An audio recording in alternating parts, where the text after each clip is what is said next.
డిగ్రీతో పాటు టాప్ ఎంఎన్సీలలో ఉద్యోగ అవకాశాలు కేవలం 3 months కోచింగ్ తో పాటు placement assistants. For details RK Global Business School, Dilsukh Nagar 9502255566.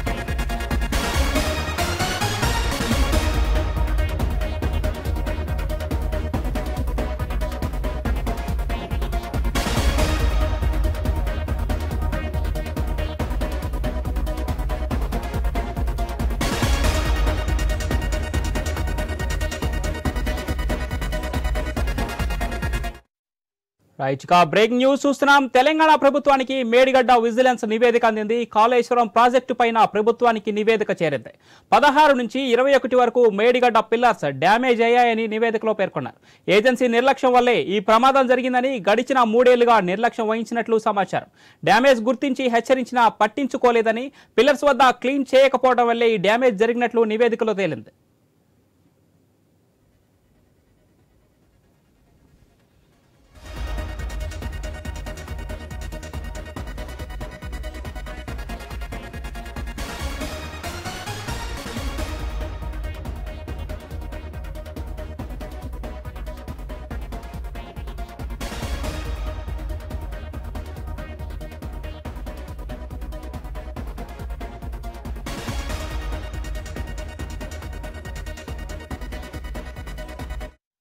Right ఇక మేడిగడ్డ బ్యారేజీకి సంబంధించి విజిలెన్స్ అధికారుల రిపోర్టుకు సంబంధించి మరింత సమాచారం మా ప్రతినిధి సునీల్ లైవ్ ద్వారా అందిస్తారు. ఎస్ సునీల్. మేడిగడ్డ బ్యారేజీ కుంగుబాటుపై ప్రభుత్వం విజిలెన్స్ విచారణకు ఆదేశించింది. ఆ విజిలెన్స్ విచారణ అన్ని స్థాయిల్లో దర్యాప్తు చేసింది. ఇటు ఈఎన్సీ మొదలుకొని కింది స్థాయి వరకు కూడా దర్యాప్తు చేసింది. ఈ ప్రాజెక్టు అసలు ఎప్పుడు ప్రారంభించారో అన్నది మొదలుకొని ఆ ప్రాజెక్ట్ కుంగుబాటు వరకు కూడా అన్ని అంశాలు నివేదిక రూపొందించి 14 పేజీల రిపోర్ట్ ప్రభుత్వానికి అందించారు. రిపోర్ట్ లో ప్రధానంగా 5 అంశాలను ఇటు ప్రభుత్వం అధికారులు 2018 మొదటిసారిగా మెడికల్కి సంబంధించి అందులో డ్యామేజ్ కి సంబంధించి గుర్తించారు. ఏజెన్సీ దానికి సంబంధించి వాళ్ళు పలుమార్లు ఫిర్యాదు చేసేసరికి వాళ్ళు పట్టించుకోలేదని చెప్పేసి ఆ నివేదికలు పేర్కొన్నారు. 5 సార్లు ఎక్కువగా మోతాదులో ఫ్లడ్ వచ్చింది.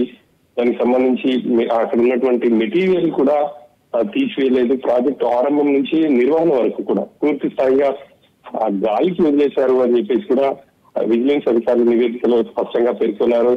వరద వచ్చిన తర్వాత తదుపరి చేపట్టాల్సినటువంటి చర్యలపై ఏజెన్సీకి చెప్పినప్పటికీ వాళ్ళు పట్టించుకోలేదని చెప్పేసి కూడా నివేదికలో పేర్కొన్నారు.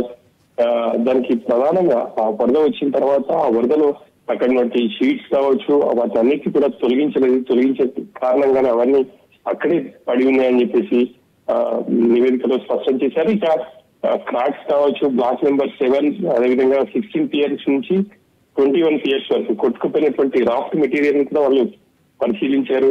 ఆ పరిశీలనలో అనేక అంశాలు వాళ్ళ దృష్టికి వచ్చే వాటిని అన్నిటికీ కూడా 14 పేజీ నివేదికలో స్పష్టం చేశారు. ఇక 3D మోడల్ స్టడీస్ లో కూడా ఇవే అంశాలు బయటపడ్డాయని చెప్పేసి తెలుస్తుంది. ఇక నివేదికకు సంబంధించి ఏజెన్సీ అగ్రిమెంట్ కండిషన్ కూడా ఉల్లంఘించింది. బ్యారేజ్ పూర్తయిన తర్వాత ఇరిగేషన్ అథారిటీ అధికారులు కనీసం తనిఖీలు పూర్తి చేయకుండానే వాళ్లకు సర్టిఫికేట్ ఇచ్చారని చెప్పేసి ప్రధానంగా ఆరోపణలు చేశారు. ఇంకా అన్నిటికి సంబంధించి ప్రభుత్వం కూడా ఈ నివేదిక ప్రభుత్వానికి ప్రభుత్వం ఇప్పటికే ఈఎన్సీని నుంచి తొలగించింది. అదేవిధంగా కాళేశ్వరం ఈఎన్సీగా ఉన్నటువంటి ఆయన్ని సస్పెండ్ చేసింది. మొత్తం మీద అయితే ఇప్పుడు మేడిగడ్డ సంబంధించి ఇటు అధికారులు ఇచ్చినటువంటి నివేదిక హాట్ టాపిక్ గా మారిందని చెప్పుకోవాలి. Right, thank you Sunil.